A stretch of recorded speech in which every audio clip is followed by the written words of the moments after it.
கர்த்தராகிய இயேசு கிறிஸ்துவின் நாமத்தினாலே உங்களுக்கு கிருபையும் சமாதானமும் உண்டாவதாக. இன்னைக்கு நம்ம பார்க்க போகிற தலைப்பு இயேசு கிறிஸ்துவின் மரணத்துக்கும் இயேசு கிறிஸ்துவின் உயிர்த்தெழுதலுக்கும் இடையில என்ன நடந்தது அப்படின்னு சொல்லி நம்ம பார்க்க போகிறோம். இப்போ ஏசப்பா மரிச்சிட்டாரு, அவருடைய சரீரமானது கல்லறையில் வைக்கப்பட்டது அப்படின்னு சொல்லி நம்ம பார்க்கிறோம். சரி, அடுத்தது ஏசப்பா தன்னுடைய சரீரத்திலிருந்து ஆவியில பிரிஞ்சு வந்து முதலாவதாக எங்க போயிருப்பார் அப்படின்னு பார்த்தீங்கன்னா, முதலாவதாக அவர் பரதீசுக்கு போயிருப்பார். யாருடனே போயிருப்பார் அப்படின்னா, மனம் திரும்பிய கள்ளனுடனே அவர் போயிருப்பார். எதற்காக போயிருப்பார் அப்படின்னு சொன்னா, அவருடைய வார்த்தையை நிறைவேற்றணும். இப்ப கள்ளனுக்கு ஒரு வார்த்தை கொடுக்குறாரு, அந்த வார்த்தையை கர்த்தர் நிறைவேற்றுறதுக்காக அவனை என்ன பண்றாருன்னா பரதீசுக்கு கூட்டிட்டு போறார். என்ன வார்த்தை அவர் கொடுத்திருப்பார் அப்படின்னா, லூக்கா 23:43 இன்றைக்கு என்னுடனே கூட பரதீசில் இருப்பாய் அப்படின்னு சொல்றாரு இல்லையா. அந்த வார்த்தையை நிறைவேற்றுறதுக்காக அவனை கொண்டு போய் பரதீசில் கொண்டு போய் உட்கார வைக்கிறாரு. சரி, அவர் பரதீசுக்கு போனதுக்கப்புறம் அங்கிருந்து எங்கே போயிருப்பார் அப்படின்னா, அவர் பாதாளத்துக்கு போயிருப்பார். அவர் பாதாளத்துக்கு போய் அங்கேயும் அவர் பிரசங்கம் பண்ணினார் என்று வேதம் நமக்கு சொல்லுது. 1 பேதுரு 3:18 அவர் மாம்சத்திலே கொலையுண்டு ஆவியிலே உயிர்ப்பிக்கப்பட்டார். அடுத்த வசனம், அந்த ஆவியிலே அவர் போய் காவலில் உள்ள ஆவிகளுக்கு பிரசங்கித்தார். இந்த ஆவிகளெல்லாம் எங்கு காவல் பண்ணப்படும் அப்படின்னா, அது பாதாளத்தில் மட்டும்தான் இந்த ஆவிகள் காவல் பண்ணப்படும் அப்படின்ற விஷயத்த வெளிப்படுத்துதல் படிச்சிங்க அப்படின்னா நமக்கு அது தெளிவாக புரியும். அடுத்தது பாருங்களேன், 1 பேதுரு 3:20 அந்த ஆவிகள் யார் அப்படின்னா, அந்த ஆவிகள் நோவாவின் காலத்தில் கீழ்ப்படியாமல் போனவைகள். நோவாவின் காலத்தில் ஒரு மகா பெரிய வெள்ளப்பெருக்கு ஏற்பட்டு இந்த பூமியில் உள்ள அனைத்து உயிர்களும் சங்காரம் பண்ணப்பட்டது. அதில் கோடியான மக்கள் இறந்தாங்களே, அந்த மக்களோட ஆவிகள் தான் இந்த பாதாளத்தில் வந்து காவல் பண்ணப்பட்டிருக்கு. இப்போ அந்த ஆவிகளுக்கு பிரசங்கம் பண்ண போறாரு.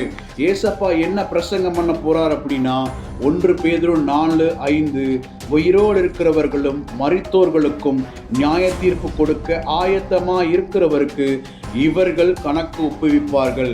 இந்த ஆவிகளும் நியாய தீர்ப்புக்கு உட்பட்டிருக்கிறது. அப்ப கர்த்தர் என்ன பண்ணார், இந்த இடத்துல நியாய தீர்ப்பு குறித்து அந்த ஆவிகளுக்கு பேசுறாரு. அடுத்த வசனம் பாருங்க, 1 பேதுரு 4:6 இதற்காக மரித்தோரானவர்கள் மனுஷர் முன்பாக மாம்சத்திலே ஆக்கணைக்குள்ளாக்கப்பட்டிருந்தும் தேவன் முன்பாக பிழைக்கும்படியாக அவர்களுக்கு சுவிசேஷம் அறிவிக்கப்பட்டது. இப்போ இந்த ஆவிகளுக்கான தண்டனை என்ன பண்ணிட்டாரு, சரீரத்திலிருந்து இந்த ஆவிகளை பிரிச்சதே ஒரு மிகப்பெரிய தண்டனை தான். இப்போ அவர்கள் இந்த தேவன் முன்பாக ஆவியிலே பிழைக்கும்படியாக அவர்களுக்கு சுவிசேஷம் அறிவிக்கப்பட்டது. இப்ப ஆவியிலே பிழைத்தவர்கள் கண்டிப்பாக அவர்கள் பாதாளத்தில் இருக்க மாட்டார்கள்.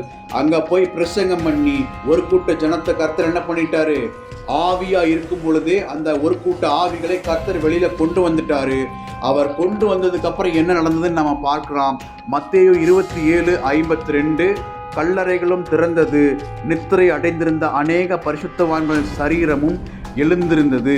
அடுத்த வசனம் பாருங்க, மத்தேயு 27:53 அவர் உயிர்த்தெழுந்த பின்பு இவர்கள் கல்லறையை விட்டு புறப்பட்டு பரிசுத்த நகரத்தில் பிரவேசித்து அநேகருக்கு காணப்பட்டார்கள். இப்ப இந்த ஆவிகளை கர்த்தர் என்ன பண்றாரு, அவங்க சரீரத்தோட கர்த்தர் சேர்த்து இப்ப அத்தனை பேர்த்து என்ன பண்ணிட்டாரு அப்படின்னா பரலோகத்துக்கு கொண்டு போயிட்டாரு. இவர் பரலோகத்துக்கு கொண்டு போகும்போதே நமக்கு என்ன பண்ணாரு, ஒரு கட்டளை ஒன்று கொடுத்துருக்கிறாரு. அதை மட்டும் பார்த்து முடிக்கலாம்.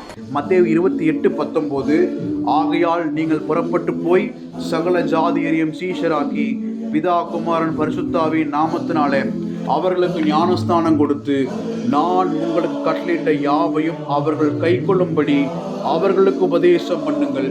இதோ உலகத்தின் முடிவு பரியந்தம் சகல நாட்களிலும் நான் உங்களுடனே கூட இருக்கிறேன் என்றார். இந்த கண்டென்ட் உங்களுக்கு புரிஞ்சிருக்கும்னு நினைக்கிறேன். இன்னும் பல ரகசியங்களை அறிந்து கொள்ள எங்களோடு இணைந்திருங்கள். கர்த்தர் தாமே நம்மை ஆசீர்வதிப்பாராக. ஆமேன்.